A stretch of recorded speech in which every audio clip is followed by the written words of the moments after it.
Olá, queridos amigos, irmãos e irmãs. Retornando ao nosso tema, aula-tema deste itinerário espiritual, rumo ao Castelo Interior ou Moradas de Santa Teresa de Jesus, a gente está procurando avançar nesse itinerário, conhecendo um pouco os mistérios dessa obra, para podermos traduzi-la no cotidiano da nossa vida, na espiritualidade do cotidiano. Tá? Que essa obra, o interessante dessa obra, não é uma experiência única, particular, minha, pessoal, eu com Deus, né? Mas é uma experiência particular, minha com Deus, que eu partilho com os meus irmãos. Então, vamos dar continuidade a essa aula, refletindo sobre esse itinerário teresiano. O itinerário teresiano. Teresa de Jesus é uma mulher não somente para ser admirada, elogiada e ostentada como doutora da vida espiritual, doutora da igreja. Eu creio que Santa Teresa mesmo, se ela ficasse ouvindo isso direto, ela falava assim, menos. Né? O que ela quer de verdade, né, é ser lembrada como uma mulher que nos aponta um caminho de salvação, nos aponta a intimidade com o Senhor. Né? É aí que ela quer ser lembrada. Né? Então, Teresa é uma mulher para ser admirada, mas não precisamos levar ao maximalismo isso. Ela quer primeiramente ser escutada, ser compreendida, entendida e, enfim, ser seguida, porque Teresa nos aponta um caminho. E quem está à frente? É Cristo Jesus. Né? Mas o segredo do seguimento do itinerário de oração teresiana é, antes de tudo, para aqueles que... Olha os pressupostos daqueles que se decidem nesse caminho. Se aceitarem como uma pessoa constituída à imagem e semelhança de Deus. Tá? Aceitar a sua realidade existencial. Quem você é, o seu passado, a sua própria vida pessoal, a sua gente, a sua própria história. Né? Então, para que a gente possa adentrar nesse itinerário da vida espiritual, é necessário conhecer-se a si mesmo. Né? E eu digo sempre que o ser humano é que nem um pacote que precisa ser desembrulhado. E a gente precisa aceitar aquilo que tem dentro desse pacote. Né? Dizer, isso daí sou eu. Tá? Então, quem se atém a esse itinerário de vida espiritual, a primeira coisa é conhecer-se a si mesmo. Ver o que você tem dentro do teu pacote. Se aceitar a tua realidade existencial, o seu passado, a sua história, a sua gente. Outro pressuposto, aqueles que têm capacidade de se entregar, confiar, se abandonar em Deus e a Ele se converter. Né? Então, se desembrulhar, ver o que você tem dentro, mas não ficar mastigando o seu eu eternamente, as suas limitações, as suas fraquezas, né? Mas ter um projeto de vida que nos requer a capacidade de entrega, de confiança e de abandono em Deus e a Ele procurar cotidianamente se converter. Outro pressuposto, aqueles que se colocam numa atitude de discípulos. Discípulo é aquele que ouve, aquele que senta na escolinha de Jesus, escuta, aprende com o mestre. Porque hoje em dia tem gente que não quer passar pelo discipulado. Já se sente doutor, já se sente mestre, já quer ensinar, quer estar à frente. Né? É necessário, né, ter uma atitude de discípulo, de escuta, se esforçar para conhecer, para aprender. E quem busca conhecer e aprender, aprende a amar. E depois, anunciar. Né? Então, não basta eu conhecer, aprender, né? Amar e ser amado. Mas eu preciso também, depois de tudo isso, anunciar. falar que Deus me ama e falar da minha própria experiência, como eu cheguei lá. E daí ser uma pessoa de atração, trazer outros para que façam essa experiência. A casa de uma pessoa é sempre um local de intimidade. E a gente, né, só deixa entrar na nossa casa aqueles que se colocam diante do nosso portão, toca a campainha, chama o dono da casa, né, para que ele abra a porta, abre o portão. E também não basta abrir a porta ou o portão. O dono da casa tem que convidar a gente para entrar na casa dele, né? Entrar, sentar, dialogar. O dono da casa que nos convida para adentrar na sua intimidade, né, é o Senhor. E ele disse: eis que estou à porta e bato.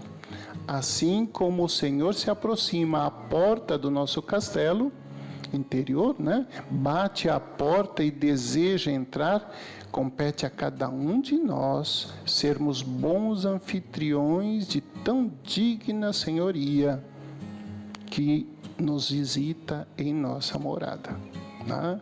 Então, olha, o Senhor está à porta e bate. Compete a nós, né? Vou deixá-lo entrar? Vou abrir a porta? Vou convidá-lo, ele, para entrar, sentar, dialogar, buscar conhecer esse que me visita? Então, esse lado nosso de abertura tem que haver. O Senhor está à porta da nossa existência e bate.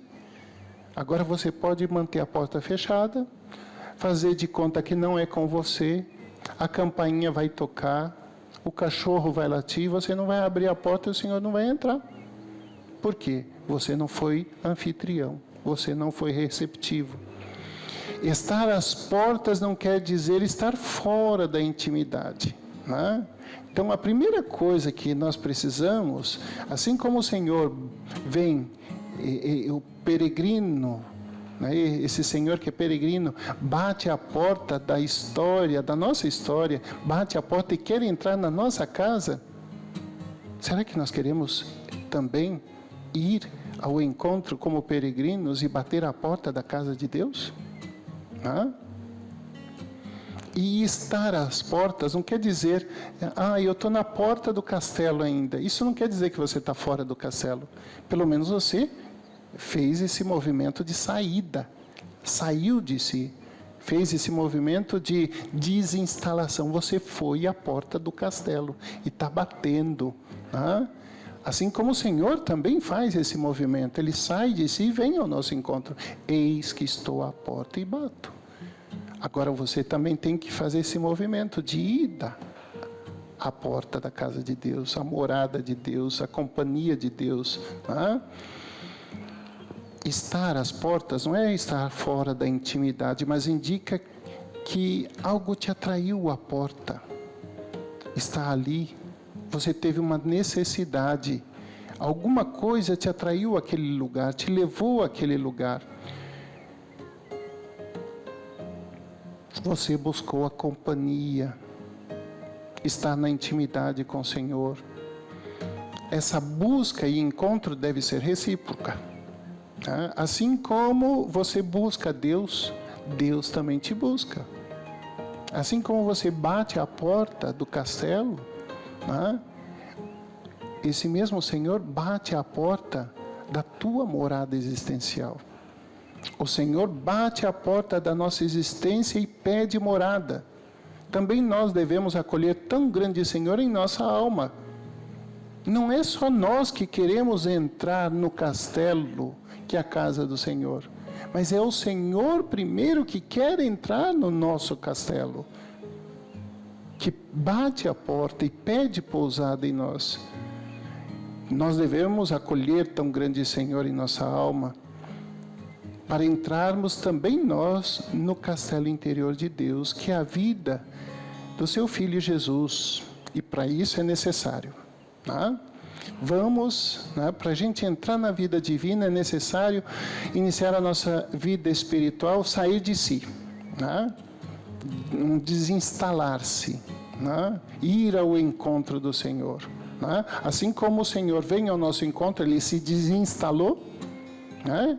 Colocou-se de pé, colocou-se a caminho, e eis que estou à porta e bate. Assim também nós devemos nos levantar, ter uma disposição de ir ao encontro do Senhor, sair de si, se desinstalar, ir à porta do castelo, se aproximar, buscar, bater, criar vínculos de aproximação e de comunicação e tratar com Ele. Né? Outra coisa que é necessário, estar às portas do castelo é o primeiro movimento de aproximação. É você se permitir a vida em Deus. Você dá um espaço para que a vida divina possa habitar. E hoje em dia, as pessoas é moda dizer que é ateu. Virou moda isso. Não, eu não acredito em Deus. Eu acredito numa força. Eu acredito nisso, naquilo. Então, como exigência desse nosso desinstalar, ir ao encontro, buscar, conhecer, aprender, amar e anunciar, é necessário a gente se permitir esta vida em Deus. Estar às portas do castelo requer disposição, abertura, humildade para um novo começo. Humildade.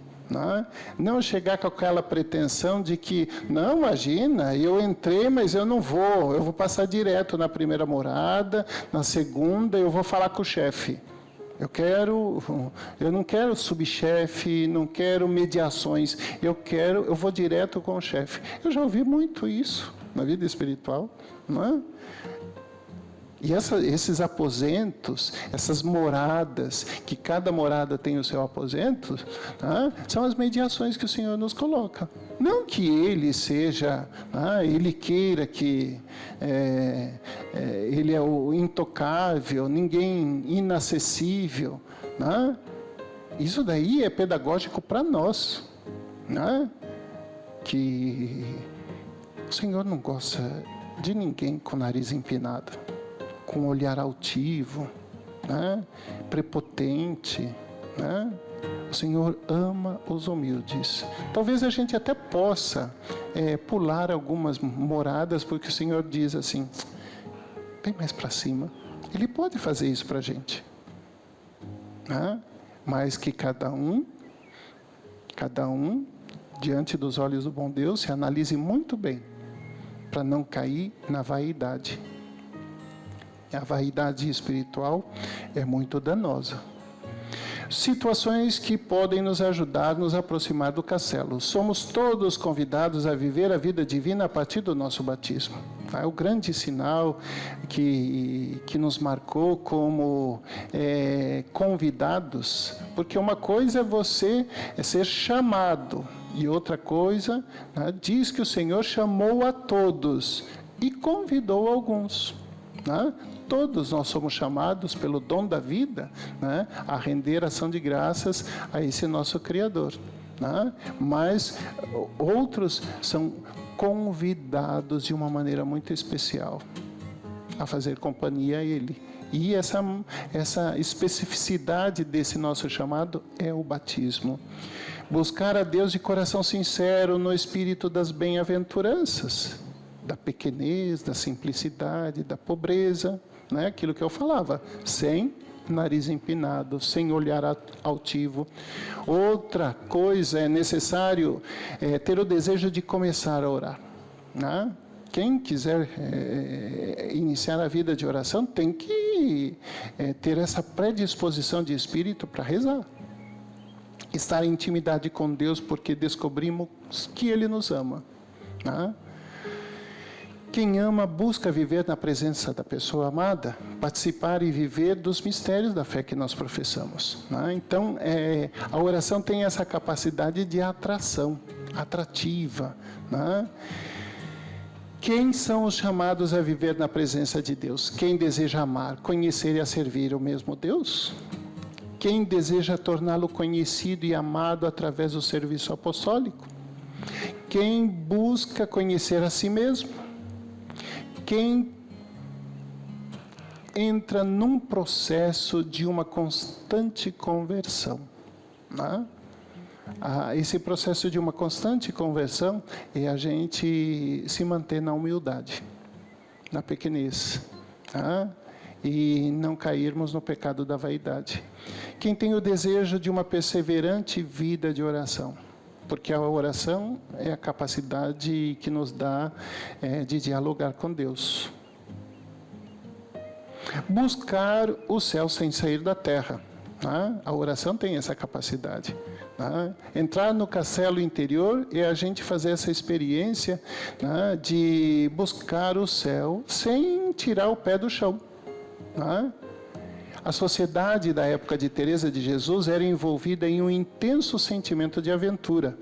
No século XVI, Santa Teresa é contemporânea, as grandes navegações, as grandes invenções, era connatural a busca da novidade no século XVI. O homem estava conhecendo muitas novidades, descobrindo muitas novidades do mundo, o que o mundo oferecia. Muitas coisas também estavam sendo desmistificadas.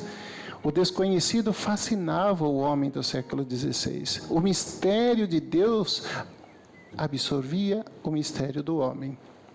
Os homens se lançavam, enquanto os homens se lançavam nas grandes aventuras marítimas em busca de novas terras a ser desbravadas, eles eram motivados pelas histórias de que nesse novo continente, o século XVI, contemporâneo ao descobrimento da América, descobrimento aqui do Brasil, eles se lançavam nesse descobrimento de novas terras, novos lugares, porque tinha uma lenda que dizia que nessas novas terras estava escondido um Eldorado, um lugar onde tinha um pote de ouro.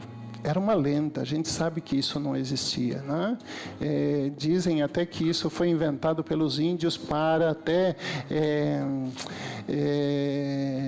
desviar a atenção do colonizador contra os indígenas. Eles mesmos teriam inventado essa história em vista desse buscar o pote de ouro, teria tirado o foco deles próprios para ir buscar esse Eldorado. Mas isso, lendo o homem daquela época, até hoje o homem está procurando um lugar onde ele possa repousar todas as suas inquietações. Se no século XVI o homem desejava se lançar ao mar e conhecer novos continentes em busca de um Eldorado perdido que ele ia encontrar, ia ficar rico, né? Hoje em dia estão lançando sondas em Marte. O homem não está sossegado, e o homem não vai sossegar enquanto não encontrar a força vital do qual ele saiu, e um dia ele vai reencontrar, que é o próprio Deus. Ele está procurando sempre fora de si, mas Santa Teresa vai fazer o processo inverso. Enquanto os homens se aventuram nas expedições marítimas com suas embarcações, se lançando mar adentro para encontrar e possuir o Eldorado escondido nesses novos continentes, Teresa, na sua condição feminina, na sua condição de mulher do seu tempo, do século XVI, ela vai se lançar nessa aventura de uma maneira inversa. Ela, em vez de entrar num navio e procurar outras terras, coisas que para a mulher não era permitido, né? Ela vai desbravar novas terras na alma do ser humano. Né? Essa é a terra que Teresa quer desbravar. Né? Teresa vai se lançar no conhecimento e na compreensão do mistério de Deus escondido no homem, não do Eldorado que está fora. Não desbravando as terras desconhecidas, de continentes desconhecidos. Ela sabe que o homem é um universo ainda muito desconhecido. Desconhecido até para si mesmo. Para Teresa, esse é o verdadeiro Eldorado. O ser humano é um verdadeiro Eldorado. Ela quer encontrar o porto seguro do qual ela vai se lançar nessa aventura. E não por curiosidade humana, né? Mas na certeza da fé. A vida cristã será a sua embarcação. Nela, Teresa carrega a âncora da oração, que lhe confirma a esperança de revelar ao homem do seu tempo o rosto amado de Deus escondido no centro da alma. É isso que Teresa quer revelar. Para Teresa, o Eldorado, né, esse pote de ouro escondido em terras estranhas, né, para ela é o Senhor, a riqueza das riquezas, a sabedoria das sabedorias. Né? Então, enquanto que o homem do seu tempo está procurando conhecer novas terras, ilhas estranhas, né? Teresa vai perceber, nós somos um universo ainda a ser conhecido. Teresa reconhece que toda pessoa é uma terra a ser desbravada, um continente vastíssimo a ser conhecido. Somos ilustres desconhecidos para nós mesmos. O ser humano é uma terra desconhecida e não interpretada. Teresa busca um Eldorado escondido na nossa terra, né? Busca no centro da alma sua maior riqueza, o aposento do Divino Rei, né? A sétima morada. Né? A sétima morada, ela já está aqui dentro da gente, mas não ainda. Né? Mas não, a gente ainda não pode dizer que somos possuidores e pode adentrar nessa morada, mas ela já está no meio de nós. Né? O aposento do Divino Rei, da Sua Majestade, assim que Teresa gostava de chamar Nosso Senhor de Majestade. Esta é a suma verdade que Teresa busca e anseia com toda a força do seu amor. Sua maior riqueza é estar na presença de Deus. Seu maior patrimônio é possuir a graça divina através do castelo interior. Teresa busca perscrutar o mistério de Deus escondido na alma. Né? Prescrutar. Prescutar não é aquilo que a gente ouve com o ouvido, não. Mas prescutar é aquilo que a gente ouve com a alma. No nosso quinto ponto, o que são as moradas e os aposentos? Nesse breve e simples exemplo, né, que eu vejo que eu encontro muitas vezes pessoas que se remetem às imagens e aos símbolos da Idade Média. Então, o que eu fiz? Eu vou trazer as imagens e os símbolos atualizando nesse tempo presente. Como que a gente pode ver esse castelo? Né? Buscarei criar uma imagem para melhor compreender essa diferenciação.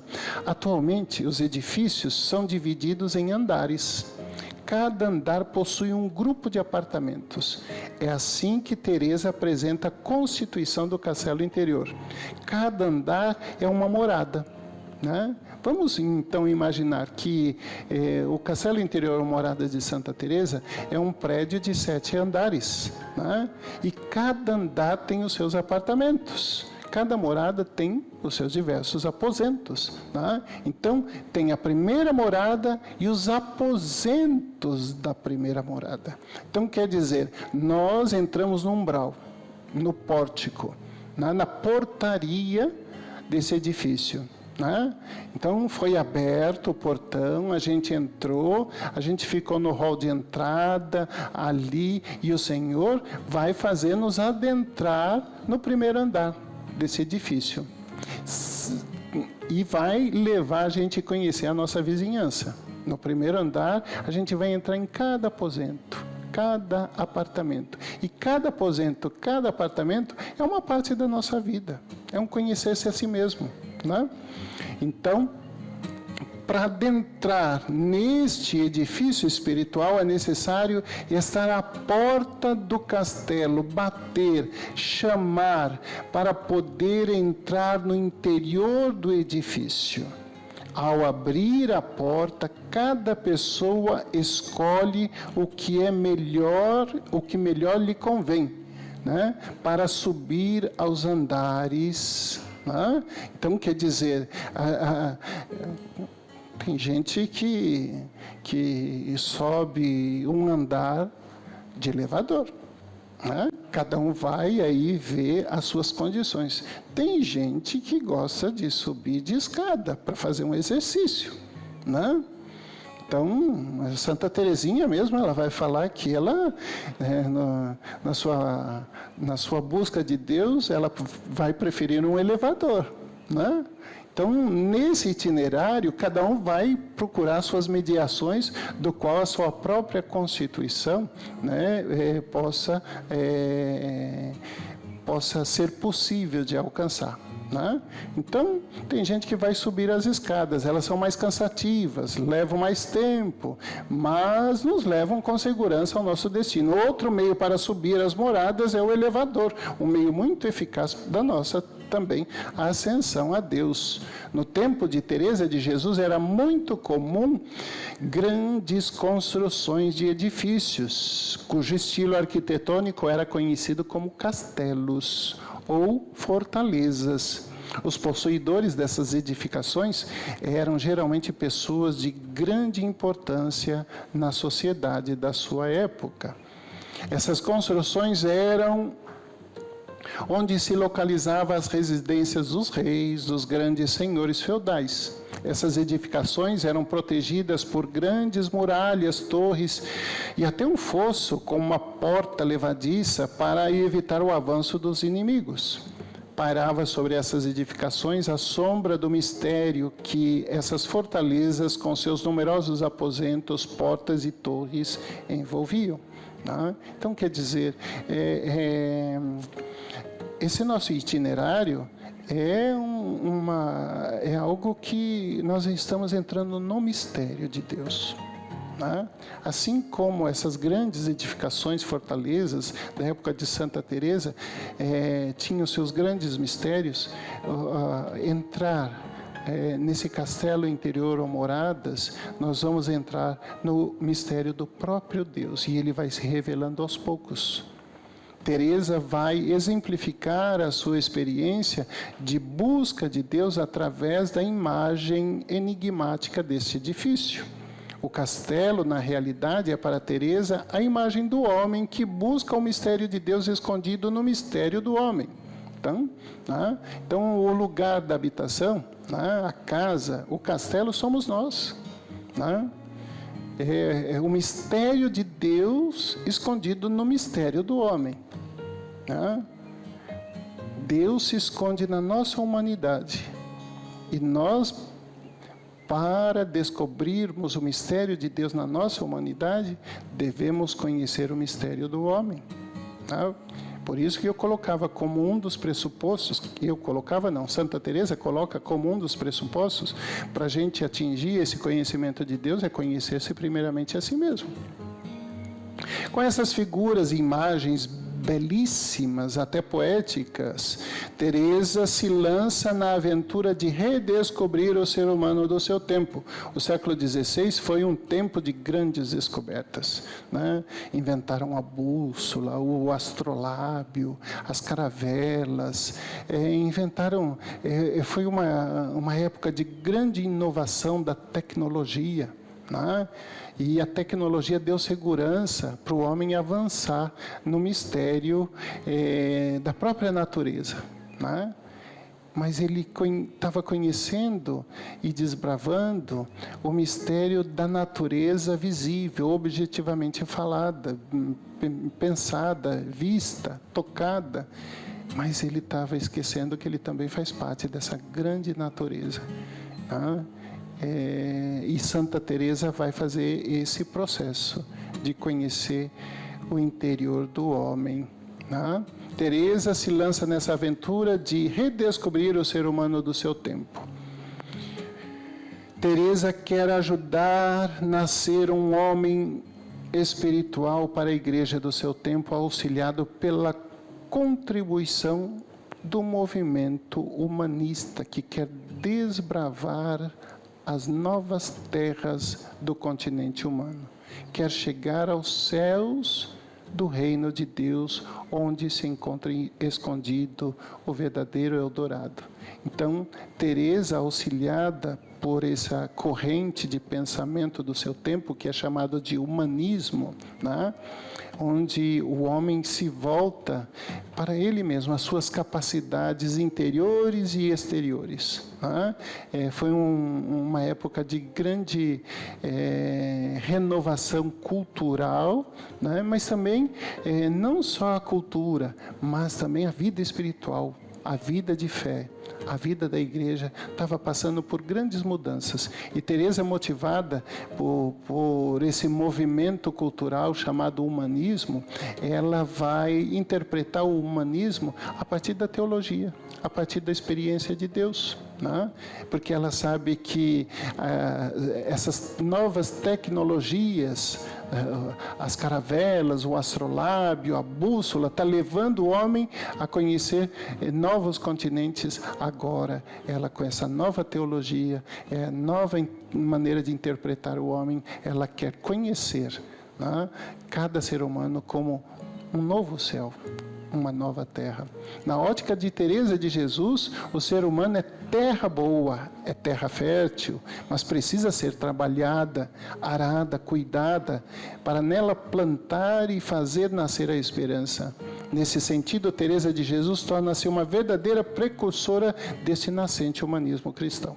Né? Porque existe um humanismo cultural e ela faz parte do humanismo cristão. O ser humano é uma terra boa, é terreno, é solo, é chão firme, onde se erguerá uma nova construção da humanidade. Teresa contempla o ser humano como um grande edifício, né? Simbolizado por um castelo cheio de aposentos onde se guardam os segredos da alma. As moradas são como andares ascensionais da alma. Os aposentos são quartos onde habitam os segredos e os mistérios do homem e também o mistério de Deus. Né? Então, sabe, a gente chegou à porta do castelo, bateu a porta, o Senhor abriu. Né? Foi à frente, Teresa de Jesus nos tomou pela mão, né? Nos apresentou o hall de entrada. Né? Então, a gente teve esse movimento de saída, de busca e encontro. Agora vamos à parte, o sacrifício. Vamos subir. Vamos subir a escada? Vamos de escada? Vamos. Vamos de elevador? Mas vamos. Agora, ter coragem de chegar em cada morada, abrir cada aposento. Abrir cada aposento. Isso é uma capacidade que muitas vezes nos causa dor e sofrimento. Tem alguns quartinhos na nossa vida que a gente fechou e jogou a chave fora porque a gente não quer abrir mais. Agora eu digo para você, se você quer um caminho sério, de uma espiritualidade séria, madura, para chegar até Deus, você tem que ter essa ousadia de catar a chave desse quartinho escondido, que você jogou a chave fora, abrir, fazer uma limpeza nele. Né? Então, os aposentos de cada morada, né? O primeiro, o segundo, o terceiro aposento de cada morada, a gente vai abrindo, e quando a gente abre, a gente conhece um pouquinho mais da gente mesmo, e conhece também um pouquinho mais do Senhor na nossa vida. Na visão de Teresa, somos todos um castelo para Deus. Porém, tem gente que se acha um palácio. Tem gente que já se acha uma mansão. Outros ainda, humildemente, reconhecem: não, eu não sou um castelo, eu não sou um palácio.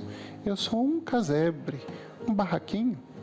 E eu digo para você, não importa se você é um palácio, se você é uma mansão, se você é um condomínio fechado, não importa se você é um barraquinho, um casebre, Deus não está olhando a condição da tua casa, né?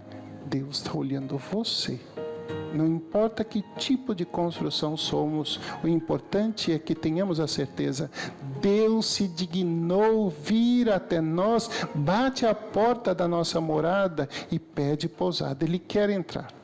Seja a sua casa bonita ou feia, seja a tua casa rica ou pobre, Deus bate a porta, o Filho de Deus bate a porta e pede pousada. Ele quer entrar, quer habitar entre nós, quer morar conosco, quer ficar dentro de nós. lembrei-me de uma parábola que pode nos ajudar a exemplificar esse tema. Essa parábola se chama Construir a Casa no Céu. Diz a parábola: um homem muito rico morreu e bateu à porta do céu, onde foi recebido pelo anjo guardião. O anjo conduziu o homem até a casa onde ele iria morar lá no céu. Né? Esse homem rico morreu, chegou lá, né? Bateu a porta do céu, o anjo guardião abriu, né? Daí foi levar ele à casa onde ele ia morar lá no céu. Né? O anjo conduziu o homem até a sua casa onde ele iria morar. Ao saírem da portaria do céu, eles passaram por várias ruas onde o anjo ia mostrando belas e elegantes moradias. Eles passaram por uma casa linda, com belos e grandes jardins. Então o homem perguntou ao anjo: quem mora nessa casa? O anjo respondeu: você não lembra? O seu faxineiro que morreu o ano passado. O homem pensou: puxa vida, se o meu faxineiro conseguiu uma casa dessas aqui, deve ser muito bom de se morar aqui. Logo em seguida surgiu uma outra casa ainda mais bonita e perguntou: quem mora aqui nessa casa? Respondeu o anjo guardião: aqui é a casa daquela mulher que foi sua lavadeira. Lembra? Ela morreu de infarto na sua lavanderia. O homem desconversou, e continuou. E naquela casa tão espaçosa de belas janelas, perguntou o homem ao anjo: ali é a casa do seu chofer. Lembra quando ele bateu o carro, pois estava em alta velocidade para te buscar no aeroporto? O homem desconversou novamente, pois pensava consigo mesmo: se essas pessoas que eram meus empregados têm aqui casas belas e magníficas, eu que era patrão deles, no mínimo terei um palácio luxuoso. Então, o homem ficou muito ansioso para saber qual seria a sua morada. Nesse momento, o anjo guardião parou diante de um barraco muito mal construído, com tábuas velhas e podres, e disse: aqui está a sua casa. O homem rico ficou indignado com a resposta do anjo e começou a reclamar: como é possível? Não é possível, não acredito que esta é a minha casa. E o anjo serenamente respondeu: sim, esta é a sua casa. Mas como? Argumentou o homem rico. O anjo calmamente respondeu: Senhor, nós construímos a casa aqui no céu com o material que o Senhor nos enviou lá da terra durante toda a sua vida. E o Senhor nos enviou essas tábuas velhas e podres que o Senhor está vendo. Lembre-se, cada gesto de amor, cada gesto de perdão, de justiça, fraternidade, solidariedade com os nossos irmãos, é um tijolo, é uma tábua, né, do qual nós construímos a nossa casa no céu. Tá? Então, nesse momento, vamos meditar um pouco a palavra de Deus, para a gente entrar na estrutura desse significado. Né? Então, eu sugiro aí, né, Lucas capítulo 16, versículos 19 e 31. Né? O título é O Mendigo do Céu. Outra citação é Mateus 7, versículos de 24 a 27, o fundamento de uma casa. Outro é o capítulo 14 de São João, de 1 a 3, um lugar preparado. E depois a primeira carta do apóstolo Pedro, capítulo 2, versículos de 4 a 6, construir um edifício espiritual. Então, terminamos aqui nesse momento essa aula com essa meditação e depois, logo em seguida, nós retornaremos para a gente avançar neste itinerário rumo ao castelo interior.